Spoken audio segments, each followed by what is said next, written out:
అన్నదాత అన్నదాత మీ అన్నదాత చెమటోడ్చి ఆహారాన్నందించే రైతన్నా అనునిత్యం నీ కండదండగా నిలిచే నేస్తం ఎవరన్నా అన్నదాత అన్నదాత మీ అన్నదాత.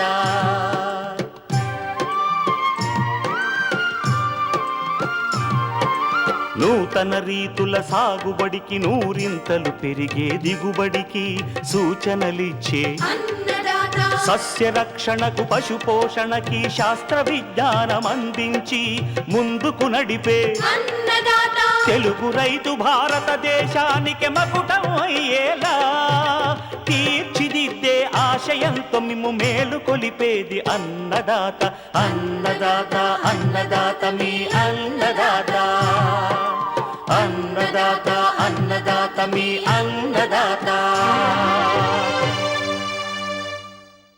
అన్నదాత ప్రేక్షకులకు నమస్కారం. ఈనాటి ముఖ్యాంశాలు: ఆరోగ్యవంతమైన నారు కోసం వరి నారుమల్లలో జాగ్రత్తలు.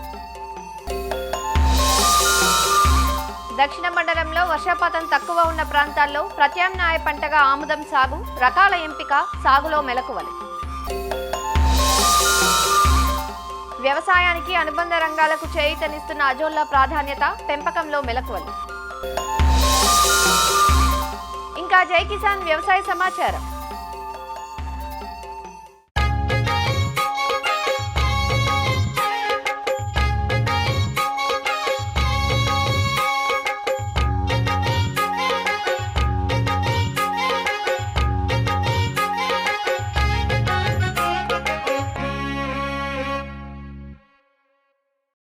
ఇప్పుడిప్పుడే కురుస్తున్న వర్షాలతో ఖరీఫ్ పనులు ఊపందుకుంటున్నాయి. బోర్లు, బావుల కింద నీటి వసతి ఉన్న చోట్ల వరి సాగుకు సన్నద్ధమవుతున్నారు రైతులు.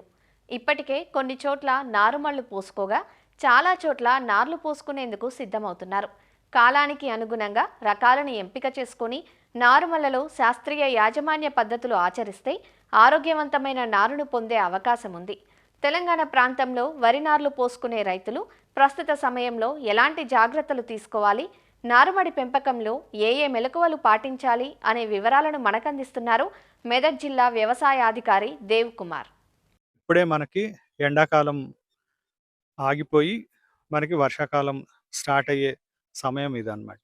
సో భూమి కూడా మనకి ఎండ వల్ల గట్టిపడి భూమిలో కూడా టెంపరేచర్స్ ఎక్కువగా ఉండే అవకాశం ఉంటుంది. కాబట్టి మనము ఎప్పుడైనా నారుమడి వేయాల్సి వస్తే, లేకపోతే ఏమైనా పంట మొదలు పెట్టాల్సి వస్తే మాత్రము భూమి టెంపరేచర్స్ తగ్గాలి. కాబట్టి మనకి వర్షాలు బాగా పడి భూమిలో నీళ్లు ఇనికిన తర్వాతనే మనము పంట వేసుకునే విధంగా మనము చూసుకోవాలి. ఒకవేళ బోర్లు ఉన్నా కూడా మనం బాగా భూమి తడవాలి. తడిచిన తర్వాతనే మాత్రమే మనము నారుమడి వేసుకోవాలి. అయితే ఇప్పుడు నారుమడి మనం తయారు చేసుకోవాలి అని అంటే మనము మొదటిగా ఒక గుంట భూమిని మనము తయారు చేసుకోవాలి. దాన్ని తయారు చేసుకోవాలి అని అంటే బాగా దున్నాలి. భూమి మెత్తగా, అంటే సాయిల్ అనేది మెత్తగా ఉండాలి.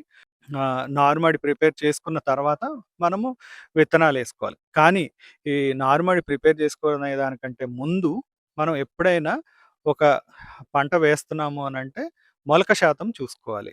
ఆ మొలక శాతం ఎట్లా చూసుకోవాలి అని అంటే మనము బస్తాలో విత్తనాలు తెచ్చుకుంటాం. ఆ విత్తనాలు తెచ్చుకున్నవి ర్యాండమ్గా ఒక 100 విత్తనాలు తీసుకొని ఒక పేపర్ మీద పరిచి దాన్ని అంటే లైన్గా చుట్టి వేసుకొని దాన్ని తడి చేసుకుంటూ ఒక వారం 10 రోజులు మనం చూసుకున్నట్టయితే ఆ 100కి కనీసం మనకి 99% మనకి లేకపోతే 95 పైన మనకి మొలకలు ఉన్నట్టయితే మనము ఫస్ట్ ఆ విత్తనాన్ని మనం రెడీ చేసుకుని నారుమడిలో వేసుకోవచ్చు. మొలక శాతం చూసుకున్న తర్వాత కూడా మనకి విత్తనాల ద్వారా సోకే రోగాలు ఉంటాయి, పురుగులు ఉంటాయి అన్నమాట. అట్లాగే మనం విత్తన శుద్ధి అనేది చేసుకోవాలి. ఈ విత్తన శుద్ధికి 1 గ్రామ్ బావిస్టిన్ కానీ లేదా 2.5 గ్రామ్స్ డైథేనియం 45 కానీ లేకపోతే థైరమ్ 1 గ్రామ్ కానీ ఇవి మనము విత్తనానికి కలిపి ఒక 24 గంటల నుంచి 36 గంటలు మనం అట్లాగే ఉంచేసినట్టయితే ఆ మందు అనేది విత్తనాలకి సోకుతుంది. సోకినప్పుడు దాని తర్వాత మనం నారుమడి ఏసుకోవాలి. ఇదే కాకుండా నారుమడి ఏసేసిన తర్వాత మన కాండం తొలిచే పురుగు కూడా నివారించుకోవాలి అని అనుకుంటే కార్బోఫ్యూరాన్ 3G గుళికలు మనము నర్సరీలో ఎయొచ్చు. అట్లాగే మనం నర్సరీ నుంచి నాటేసేదానికంటే ముందు కొనాకులు తుంచేసినట్టయితే కూడా మనం కాండం తొలిచే పురుగుని మనం నివారించుకోవచ్చు. ముఖ్యంగా మనకి ఈ మెదక్ జిల్లాలో కాండం తొలిచే పురుగు అనేది మనకి ఎక్కువగా ఆశిస్తుంది. సో, దీన్ని మనం ముందే నివారించుకోవాలి అనంటే ఏం చేయొచ్చు అనంటే నాటేసుకునే దానికంటే వారం ముందు క్లోరిఫైరిఫాస్ డిప్ మెథడ్ అంటారనమాట. ఈ క్లోరిఫైరిఫాస్‌లో మనము ఆ నారుమడిని ముందే డిప్ చేసేసుకొని దాని తర్వాత ఆరిన తర్వాత మనం ప్రధాన పొలంలో ఏసుకోవచ్చు. మనకి ఒక 2.5 kgs DAP, 1 KG urea, 500 grams potash కూడా మనము నారుమడిలో చల్లుకోవచ్చు. ల్యాండ్ ప్రిపేర్ చేసుకునేటప్పుడే పశువుల ఎరువు కూడా వాడి మనము నారుమడిని తయారు చేసుకోవచ్చనమాట. రైతులు కంటిన్యూయస్‌గా వరి పండిస్తూ ఉంటారు. సో, దీనికి మనకి సాల్ట్స్ అక్యుములేట్ అయిపోయి భూములనేవి చౌడు బారుతాయన్నమాట. చౌడు బారినప్పుడు మనకి జింకుదాత లోపం వచ్చే ఛాన్సెస్ కూడా ఉంటాయన్నమాట. ఒక్కొక్కసారి అంటే వానాకాలం దాంట్లో కూడా మనకి ఇనుపదాత లోపం కూడా వచ్చే అవకాశం ఉంటుంది. సో, దీనికి కూడా మనం ఏం చేయొచ్చు అనంటే దుక్కిలో ఎరువులేసే దాంతో పాటు మనము 1 కేజీ జింక్ సల్ఫేట్ కూడా మనము వాడి జింక్ దాత లోపాన్ని మనం నివారించుకోవచ్చు. అట్లాగే ఇనుపదాత లోపం వచ్చినప్పుడు ఫెర్రస్ సల్ఫేట్ 2 గ్రామ్స్ మనం కలిపి స్ప్రే చేసుకోవచ్చనమాట.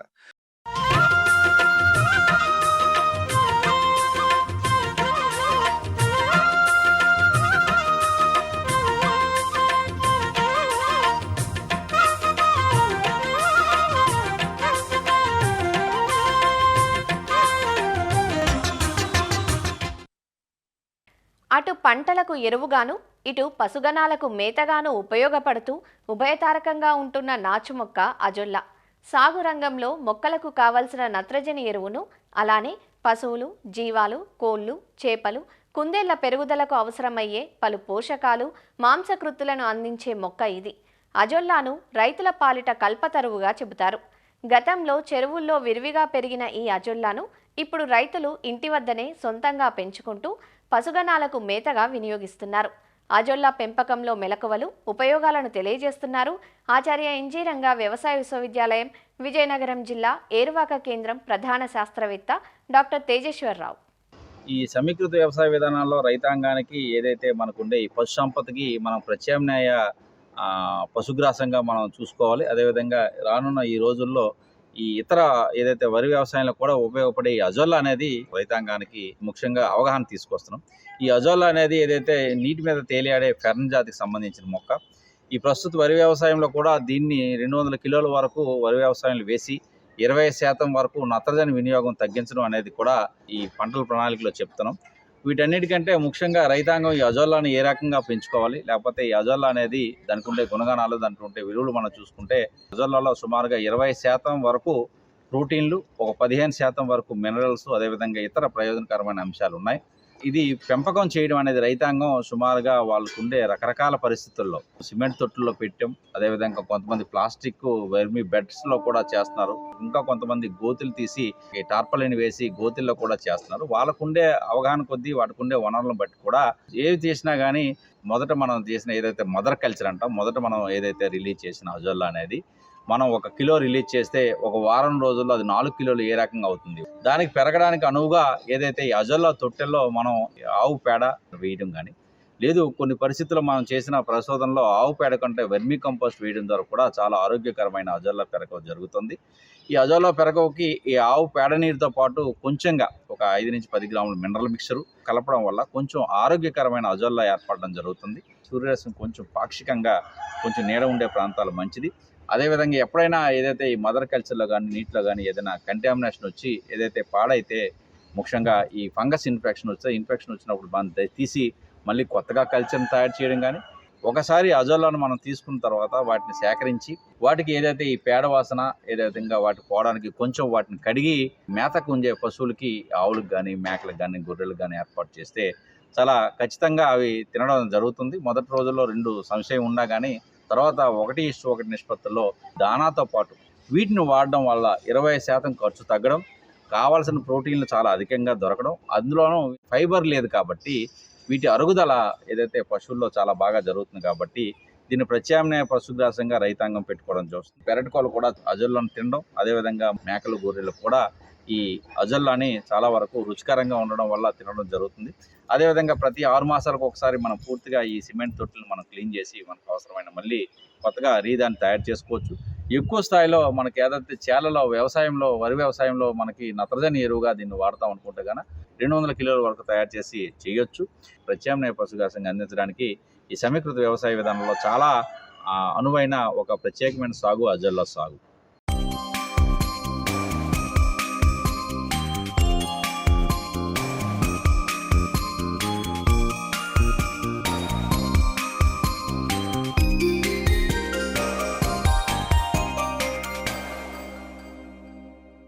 ఆముదం ఒకప్పుడు అత్యంత నిరాదరణకు గురైన పంట. ఏ చెట్టు లేని చోట ఆముదం చెట్టే మహావృక్షం అనే సామెత మనకు తెలియంది కాదు. కానీ ఈ సంవత్సరం నెలకొన్న వాతావరణ పరిస్థితుల నేపథ్యంలో రైతులను ఆదుకునే పంటగా ఆముదంపై దృష్టి పెడుతున్నారు. ఎల్నినో ప్రభావంతో ఇప్పటి వరకు ఎక్కడా సరైన వర్షం రాలేదు. మున్ముందు వర్షాభావ పరిస్థితులు ఏర్పడవచ్చని వాతావరణ నిపుణులు చెప్తున్న పరిస్థితుల్లో మనం ఎంచుకునే పంట బెట్ట పరిస్థితులను తట్టుకోగలిగినదై ఉంటే ఎంతో కొంత దిగుబడి పొందే వీలుంటుంది. జూన్ ఆఖరి వారానికి వచ్చేసాం. ఆంధ్రప్రదేశ్లోని దక్షిణ మండలంలో ఇప్పటి వరకు పంటలు విత్తుకోని రైతులు ప్రత్యామ్నాయ పంటగా ఆముదం విత్తుకోవచ్చంటూ ఆముదం సాగుకు అనువైన నేలలు, రకాలు, సాగు యాజమాన్యం గురించి వివరిస్తున్నారు తిరుపతి ప్రాంతీయ వ్యవసాయ పరిశోధనా స్థానం సేద్య విభాగపు శాస్త్రవేత్త డాక్టర్ భాగవత ప్రియ. ఈ సంవత్సరం ఖరీఫ్లో ఎల్నినో ప్రభావం వల్ల తక్కువ వర్షపాతం నమోదవుతుంది అని ముందస్తుగా శాస్త్రవేత్తలు తగిన జాగ్రత్తలు సూచిస్తున్నారు. ఈ ఎల్నినో పరిస్థితులలో మనం ప్రత్యామ్నాయ పంటల గురించి ఎక్కువగా చర్చించుకుంటున్నాము. అలాంటి ప్రత్యామ్నాయ పంటలలో ప్రధానమైన పంట ఆముదము. ఈ ఆముదం పంటలో మనం సాగు పద్ధతులలో ముఖ్యంగా చూసుకోవాల్సింది అంటే నేలలు. అన్ని రకాల నేలలకు ఇది సూట్ అవుతుంది. ఆముదం పంట అనేది బరువు నేలలు కానీ, తేలిక నేలలు కానీ చౌడు భూములలో, నీళ్లు నిల్వ ఉండే భూములలో ఆముదం పంటని మనము వేసుకోకూడదన్నమాట. అలాగే నేల తయారీ విషయానికి వస్తే మనం లోతు దుక్కులు చేసుకోవాలి. లోతు దుక్కులు చేసుకోవడం వల్ల కల్టివేటర్తో 1, 2, 3 సార్లు బాగా చదును చేసుకోవడం వల్ల భూమి సారవంతంగా ఉంటుంది. అలాగే మనకు విత్తనం వేసుకోవడానికి కూడా అనుకూలంగా ఉంటుంది. మామూలుగా ఖరీఫ్లో అయితే జూలై 31 వరకు విత్తుకోవచ్చు. అలా కాకుండా మనకు సమయం దాటిపోయినప్పుడు ఆగస్టు, సెప్టెంబర్ నెలల్లో కూడా మనం ఆముదంని విత్తుకున్నట్లయితే మీకు అధిక దిగుబడులే వస్తాయి. ఇక రకాల ఎంపిక, మన ప్రాంతానికి, మన నేలకి ఏ రకం సూట్ అవుతుందో ఆ రకాలని మనం ఎంపిక చేసుకోవాల్సి ఉంటుంది. ICH5, ICH66 66 అనేవి రకాలు ఎక్కువ ప్రాచుర్యంలో ఉన్నాయి. ఈ 2 రకాలు కూడా 180 రోజులు పంటకాలం ఉంటుంది. ఎకరానికి 7 నుంచి 9 క్వింటాల దిగుబడి అనేది వస్తుంది. ఈ 2 రకాలలో ICH66 66 అనే రకం ఏంటంటే ఎండు తెగులుని తట్టుకుంటుంది, అలాగే బెట్టను కూడా తట్టుకొని అధిక దిగుబడిని ఇస్తుంది. ICH5 అనే రకం ఏంటంటే ఎండు తెగులుని తట్టుకొని అలాగే వేరుకుళ్ళు తెగులుని కూడా తట్టుకుంటుందన్నమాట. ఇవి కాకుండా కొన్ని ప్రైవేట్ హైబ్రిడ్స్, ప్రైవేట్ రకాలు కూడా ఉన్నాయి. ఒక ఎకరానికి 2 నుంచి 2.5 కిలో విత్తన మోతాదు అనేది అవసరం అవుతుంది. అదే తేలిక నేలలు అంటే ఎర్ర నేలలు, తక్కువ వర్షపాతం ఉన్న ప్రాంతాలకైతే మనం కొంచెం ఎక్కువగా విత్తన మోతాదుని వేసుకుంటాం. ఒక 4 నుంచి 4.5 కిలోల వరకు విత్తన మోతాదు పడుతుందన్నమాట. తర్వాత విత్తే దూరం, బరువైన నేలలకైతే అధిక వర్షపాతము, బరువు నేలలు ఉన్న ప్రాంతాలలో ఎవరైతే ఆముదం వేసుకోవాలి అనుకుంటారో వాళ్ళు సాలకి మధ్య 90 సెంటీమీటర్ల దూరాన్ని, అదే ఒకే వరుసలో మొక్కకి మధ్య 60 సెంటీమీటర్ల దూరాన్ని పాటించినట్లయితే మనకు మొక్కకి మధ్య తగినంత స్పేస్ ఉంటుంది కాబట్టి మొక్కలు బాగా ఎదగడానికి తోడ్పడుతుంది. అదే తేలిక నేలలు అంటే ఎర్ర నేలలు, తక్కువ వర్షపాతం ఉన్న ప్రాంతాలకైతే విత్తే దూరం వచ్చేసి 90 సెంటీమీటర్లు, వరుసకి ఒకే వరుసలో 45 సెంటీమీటర్లు మొక్కకి గ్యాప్ ఉన్నట్లు చూసుకున్నట్లయితే మనకి మొక్కలు ఆరోగ్యవంతంగా పెరుగుతాయన్నమాట. తర్వాత విత్తన శుద్ధి, కిలో విత్తనానికి 3 గ్రాముల థైరామ్ లేదా 10 గ్రాముల ట్రైకోడర్మా విరిడే అనే పొడిని కిలో విత్తనానికి బాగా కలుపుకొని ఒక రాత్రంతా మనం అలానే ఆరబెట్టుకోవాలి. ఆ మరుసటి రోజు అలా విత్తన శుద్ధి చేసుకున్న విత్తనాన్ని మనము విత్తుకున్నట్లయితే నేల నుంచి విత్తనం నుంచి సంక్రమించే తెగుళ్లను దాదాపుగా అరకట్టగోగలము. తర్వాత వచ్చేసి ఎరువుల యాజమాన్యం. ఒక ఎకరానికి 26 కిలోల యూరియా, 100 కిలోల సింగిల్ సూపర్ ఫాస్ఫేట్, 20 కిలోల ఎంఓపిని వేసుకోవాలి. ఇవన్నీ మనం విత్తనాన్ని విత్తుకునేటప్పుడు మాత్రం వేసుకోవాల్సిన ఎరువులు. ఈ ఆముదం పంట అనేది 180 రోజుల పంట కాబట్టి యూరియా అనేది వివిధ దఫాలలో ప్రతి నెలకు ఒకసారి అంటే 30, 60, 90 రోజులప్పుడు మనం ఎకరానికి 13 కిలోల చొప్పున వేసుకున్నట్లయితే మనకి యూరియా అనేది సమర్థవంతంగా ఉపయోగించుకుంటుందన్నమాట పంట.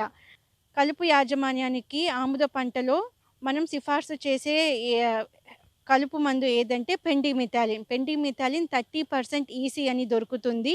అది ఒక ఎకరానికి 1.5 లీటరు చొప్పున మనము ఆముదం పంట విత్తుకున్న 24 నుంచి 48 గంటల లోపు మనం పిచికారీ చేసుకోవాలి. అలా పిచికారీ చేసేటప్పుడు భూమిలో తగినంత తేమ ఉండాలి. ఆముదం పంట విత్తిన 30 రోజులప్పుడు తర్వాత క్విజలోఫాప్ అనే ఒక కలుపు మందు లేదా ప్రొపిక్విజోఫాపిథైల్ లేదా సహెలోఫాపిథైల్ అనే కలుపు మందులు 1 లీటర్కి 1.25 మిల్లీలీటర్లు చొప్పున మనం కలుపుకొని పిచికారీ చేసుకున్నట్లయితే గడ్డి జాతి కలుపు నివారణ అనేది జరుగుతుంది. అంతేకాని వెడల్పాకు కలుపు నివారణ అనేది జరగదు. ఆ వెడల్పాకు కలుపు నివారణకు మాత్రం రైతులు తప్పనిసరిగా అంతర్కృషి చేసుకోవాలి. తర్వాత విషయానికి వస్తే నీటి యాజమాన్యం. నీటి వసతి ఉన్నవాళ్ళు 1-2 తడులు ఇచ్చుకోవచ్చు. అదే పుష్పించే టైంలో మరియు కాయ ఏర్పడే దశలో మనము నీటిని ఇచ్చినట్లయితే ఆముదం కూడా చక్కటి దిగుబడిని ఇస్తుంది. ఒకవేళ నీటి లేదు, మనం పూర్తిగా బెట్ట పరిస్థితులకి వర్షాధార పంటగా వేసినట్లయితే ఇప్పుడు ఖరీఫ్ టైంలో పడే ఆ వర్షానికి కూడా మనకి ఆముదం అనేది మినిమం దిగుబడి అనేది ఇస్తుందన్నమాట. ఒక 5 నుంచి 6 క్వింటాల దిగుబడి అనేది ఎకరానికి వస్తుంది. కాబట్టి ఇలా అన్ని జాగ్రత్తలు తగిన మెలకువలు పాటించినట్లయితే మనకు అధిక దిగుబడులు వచ్చే అవకాశం ఆముదం పంటలో ఎక్కువగా ఉన్నాయి.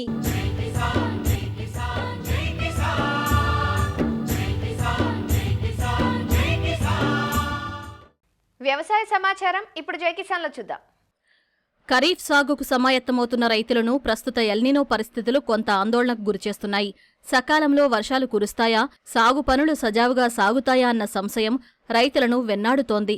అయితే కృష్ణా జిల్లాలో మారుతున్న వాతావరణ పరిస్థితులకు అనుగుణంగా రైతులను సమాయత్తం చేస్తున్నట్లు అధికారులు చెబుతున్నారు. సకాలంలో నీటి విడుదల జరిగితే సాధారణ పంటలు పండించుకునే అవకాశం ఉందని, అలా కాకుండా నీటి వసతి తగ్గినా, సకాలంలో వర్షాలు పడకపోయినా వరికి బదులుగా అపరాల పంటలు సాగు చేసుకోవాలని, తప్పనిసరిగా వరి సాగు చేసుకునే పరిస్థితుల్లో స్వల్పకాలిక రకాలు సాగు చేసుకోవాలని సూచిస్తున్నారు.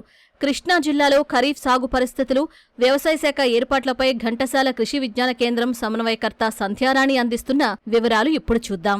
జూలై మొదటి వారంలో కృష్ణా డెల్టాకు సాగునీటిని విడుదల చేయనట్లు ఇప్పటికే రాష్ట్ర ప్రభుత్వం ప్రకటించింది. ఈ మేరకు జిల్లా అధికారులు రైతులను సమాయత్తం చేస్తున్నారు. ఖరీఫ్కి సంబంధించిన ఎరువులు, విత్తనాలను కూడా సిద్ధం చేస్తున్నారు. అయితే సూపర్ ఎల్నినో ప్రభావం జిల్లా రైతులతో పాటు అధికారులను కూడా ఆందోళనకు గురి చేస్తుంది. ఈ పరిస్థితుల్లో జిల్లాలో ఎలాంటి పంట రకాలను రైతులకు చూపిస్తున్నారు, అదేవిధంగా రైతులకు ఇస్తున్న సలహాలు, సూచనలు ఏమిటో ఘంటసాల కేవీకే ప్రధాన సమన్వయకర్త అయినటువంటి సుధారాణి అడిగి ఇప్పుడు తెలుసుకుందాం. ప్రధానంగా ఎల్నినో ప్రభావం అన్ని విధాలుగా అన్ని రంగాలపై ఏదైనా ప్రభావం చూపుతుందని చెప్పేసి ఇప్పటికే భారత వాతావరణ సంస్థ పాటు ప్రపంచ వాతావరణ సంస్థ కూడా హెచ్చరిస్తుంది. ఈ నేపథ్యంలో జిల్లా మీద ఈ ఎల్నినో, సూపర్ ఎల్నినో ప్రభావం ఎలా ఉంటుందని చెప్పి మీరు భావిస్తున్నారు? ప్రస్తుతానికి ఎల్నినో ప్రభావం గురించి చూసుకున్నట్లయితే మొదటిగా ఏంటంటే ప్రతిసారి ఉండేదానికన్నా 1-2 డిగ్రీలు ఉష్ణోగ్రతలు ఎక్కువగా గమనించడం జరిగింది. ఈ ఉష్ణోగ్రతలు ఎక్కువతో పాటు తేమ శాతం కూడా మనకి ఉక్కపోత వాతావరణం అన్నది కూడా ఎక్కువగా వస్తుంది. సో ఈ రెండిటి నేపథ్యంలో వానలు కూడా కురవట్ల.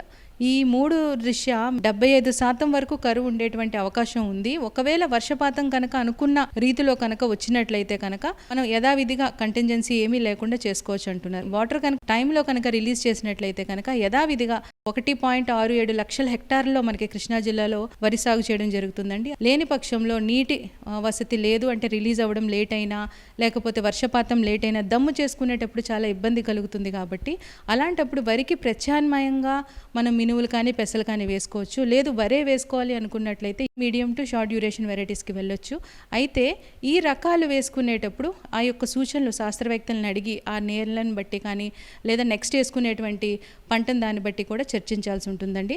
పప్పు ధాన్యాలను విస్తృతంగా రైతులు అవగాహన తీసుకురావాలని చెప్పేసి రాష్ట్ర ప్రభుత్వం ఇస్తుంది. ఈ మేరకు ఇప్పటికే 11 జిల్లాలు ఎంపిక చేసింది. ఈ జిల్లాలు కూడా అలాంటి పరిస్థితి వస్తే ఎలాంటి పప్పు ధాన్యాలు మీద రైతులకి సిఫారసు చేసే అవకాశం ఉందంటారు? పప్పు ధాన్యాల్లో అండి మన కృష్ణా జిల్లాకైతే ముఖ్యంగా మినువులు చెప్తున్నామండి. మినువులు వేసుకోవచ్చు.